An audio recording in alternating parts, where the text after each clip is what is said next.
हामी त्यहाँ पुग्ने बित्तिकै हामीले बहुमत मात्रै पाऊ 3 दिन मात्रै लगाउँछौँ स्कुल। यो यत्रो यत्रो किन किताब पढ्नु, सानो पढौँ न। बिचरा नाम भन्दा नानी भन्यो भने भन्छ, बाउको नाम के हो भने भन्छ। त्यस्तो नानीलाई एक झोला किताब बोकाएर पठाउँछौँ कि पठाउँदैनौँ हामी?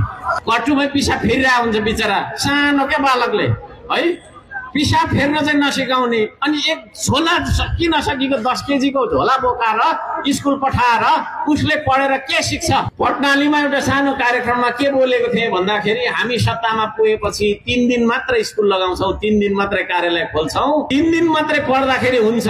सिद्धान्त थ्योरी 3 दिन पढ्दा हुन्छ, 4 दिन चाहिँ हामीले श्रम गर्नुपर्छ।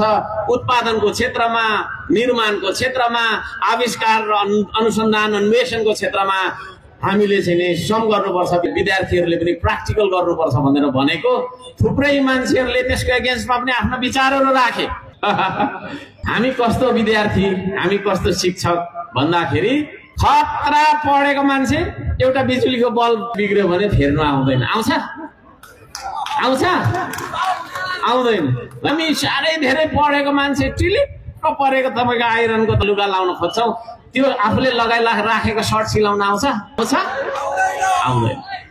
छोराको क्लास गन्दै जाँदाखेरि 5-6 क्लास पुगिसक्यो, जुत्ताको लेस लाउन आउँदैन छोरालाई। आउँछ?